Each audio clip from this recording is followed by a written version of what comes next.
I want to show you these two powerful speeches. The second one seriously almost made me cry. I'm not exaggerating, and I almost never cry. So you have to stay tuned, but the first one was from ex-NFL player Herschel Walker. I'm not an actor, a singer, or a politician. I'm Herschel Walker. Most of you know me as a football player, but I'm also a father, a man of faith, and a very good judge of character. I've known Donald Trump for 37 years. And I don't mean just casual ran into him from time to time. I'm talking about a deep personal friendship. I watched him as an owner of a professional football team. Right after he bought the team, he set out to learn. He learned about the history of the team, the players, the coaches, every detail. Then he used what he learned to make the team better. I watched him in the boardroom. He can be in the middle of a big meeting, but if one of the kids was on the phone, he dropped everything to take the call. He taught me that the family should be your top priority. I watched him treat janitors, security guards, and waiters the same way he would treat a VIP. He made them feel special because he knew they were. He understands that they are the people who make this country run. They clean, they cook, they build, they drive, they deliver. He told me, Herschel, make an effort to get to know people. Remember their names. That stuck with me. One time, I planned to take his kids to Disney World with my family. At the last minute, Donald said he'd like to join us. So there he was, in a business suit, on It's a Small World ride. That was something to see. It just shows you what a caring, loving father he is. It hurt my soul to hear the terrible names that people call Donald. The worst one is racist. I take it as a personal insult that people would think I've had a 37-year friendship with a racist. People who think that don't know what they're talking about. Growing up in the Deep South, I've seen racism up close. I know what it is, and it isn't Donald Trump. Just because someone loves and respects the flag, our national anthem, and our country, doesn't mean they don't care about social justice. I care about all those things. So does Donald Trump. He shows how much he cares about social justice in the black community through his actions. And his action speaks louder than stickers or slogans on a jersey. He keeps right on fighting to improve the lives of black Americans and all Americans. He works night and day. He never stops. He leaves nothing on the field. Some people don't like his style, the way he knocks down obstacles that get in the way of his goals. People on the opposing team didn't like when I ran over them either. But that's how you get the job done. I pray every night that God gives him more time. Give him 4 more years. He has accomplished so much almost all by himself on a constant attack. But there's still more work to be done. If you love America and want to make it better, Donald Trump is your president. He's my president, and I'm blessed to call him friend. This was at the Republican National Convention, and politics aside, I like authenticity. I like something real. I hate phonies. I hate fakes. I don't like political correctness. And that was authentic. That was real. You could feel it. You could see it. Honest people know that, regardless of your ethnicity, race, or gender. That 3 minutes alone was more authentic, more honest, and more real than anything at the Democratic Party National Convention. It was such a clown show, so much phony pandering, lies, anger and hatred disguised as truth and love. It couldn't possibly be more fake, and it's getting kind of evil. Before Trump, I couldn't stand Republicans, but it's clear they're more honest, more authentic, willing to save this country and do what's right to make it safe, and the left is just spiraling out of control. I hate to say it, but it's just true. But check out the full speech of Maximo Alvarez. It's seriously incredible. My name is Maximo Alvarez. I live in Miami, Florida, not far from the state of Florida, which is in just a 90-mile wide blue strip on a map for me. It divides freedom from fear. It divides the past from the present, from the future. I know all about the past. I'll never forget my own. My family has fled totalitarianism and communism more than once. First my dad from Spain, then from Cuba. But my families don't run away. By the grace of God, I live the American dream, the greatest blessing I ever had. My dad, who only had a 6th-grade education, told me, "Don't lose this place. You'll never be as lucky as me." I'm speaking to you today because my family is done abandoning what we rightfully earned. There's no place to hide. I'm speaking to you today because President Trump may not always be politically correct. He's in fact a successful businessman, not your average career politician. Our president is just another family man, a friend, and most important, our elected commander-in-chief who puts America first. Keep in mind, the other guy running for president is mostly concerned about power. Yes, power for them, but not for the benefit of all Americans. I'm speaking to you today because I have seen people like this before. I've seen movements like this before. I've seen ideas like this before. And I am here to tell you, we cannot let them take over our country. I heard the promises of Fidel Castro, and I can never forget all those who grew up around me, who looked like me, who suffered and starved and died because they believed those empty promises. They swallowed the communist poison pill. If you have a chance, go to the Freedom Tower in Miami. Stop and listen. You can still hear the sounds of those broken promises. It is the sound of waves in the ocean carrying families clinging to pieces of wood. Families with children who can't swim, but willing to risk everything to reach this blessed land. It is the sound of tears hitting the paper of an application to become an American citizen. Most heard and liked the promises, but soon after, they experienced the reality.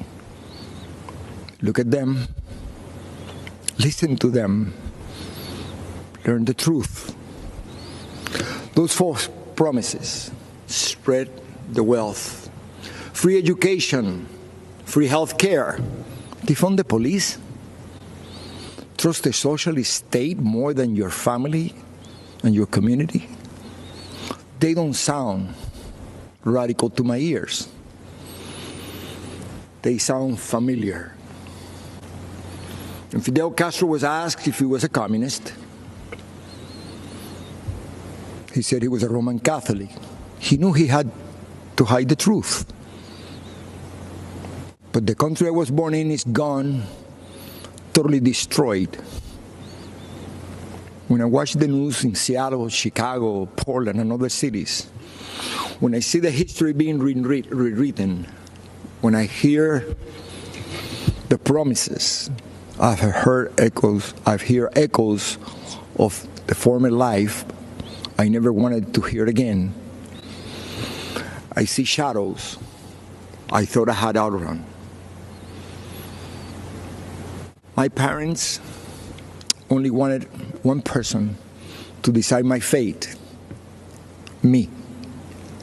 Not some party member, not some government official, not some bureaucrat.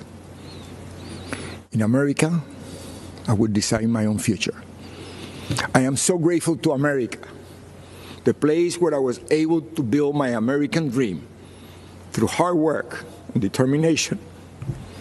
President Trump knows that the American story was written by people just like you and I, who love our country and take risks to build a future for our families and neighbors.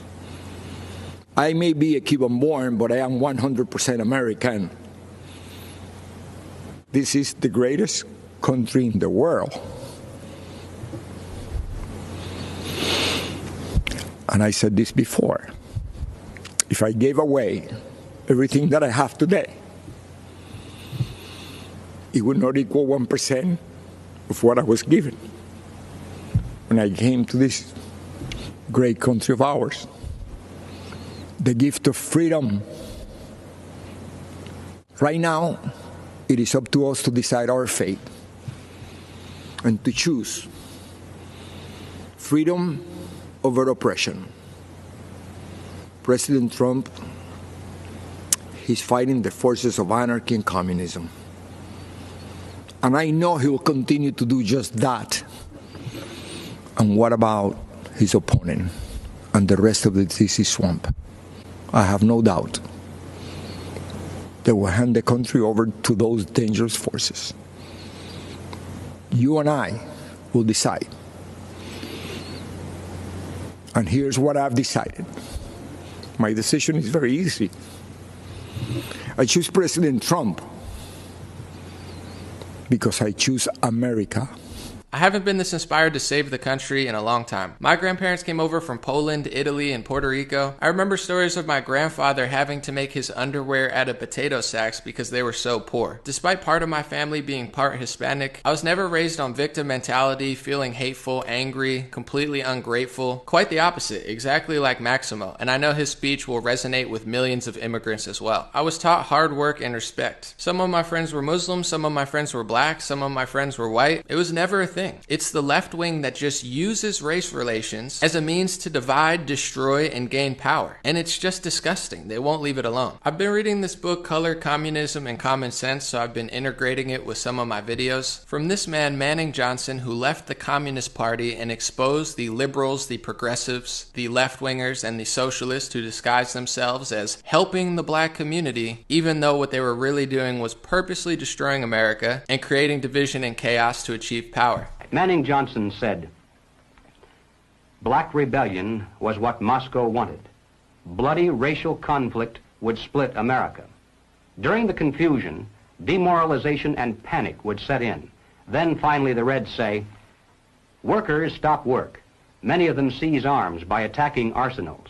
Street fights become frequent.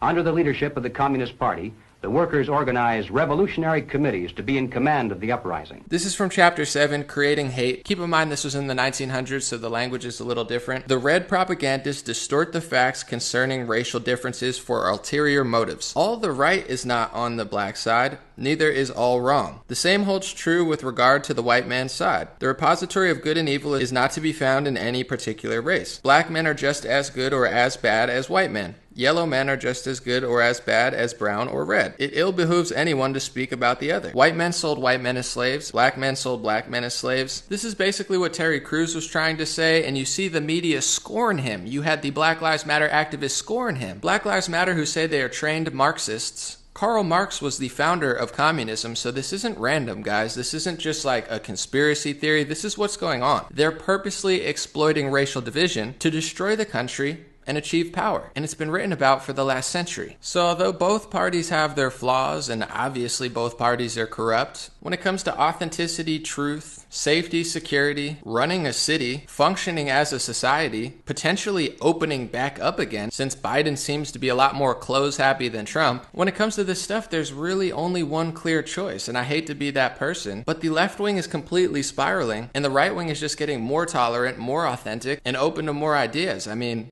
the Democratic Party has become infected with a pandemic of intolerance, bigotry, socialism, anti-law enforcement bias, and a dangerous tolerance for people who attack others, destroy their property, and terrorize our own communities. At a certain point, either you're going to watch this entire country crumble into a third world country, crumble into a chaotic hellscape like Portland or Seattle or every city when the media tells people it's okay to burn, destroy, riot, and calls them peaceful protesters when they take a resisted arrest out of context, which is not a new strategy, guys, and it's not random. It was written about over 70 years ago. We have a long way to go, but I wanted you to see those two powerful speeches that are more powerful, more honest, more authentic, and more important than literally any part of the Democratic National Convention. Any sane, rational, reasonable, honest, authentic person should be able to admit that. It's pretty clear. They're trapping people in fear, hate, negativity, and mainstream media brainwashing, running them in circles. And at a certain point, the truth is going to become even more obvious than it is now. Well, thank you for watching. I appreciate it. I have a Patreon, I have a donor box, I have a PayPal. I'll be getting my live streams back soon, hopefully, and I'll see you again soon with more videos.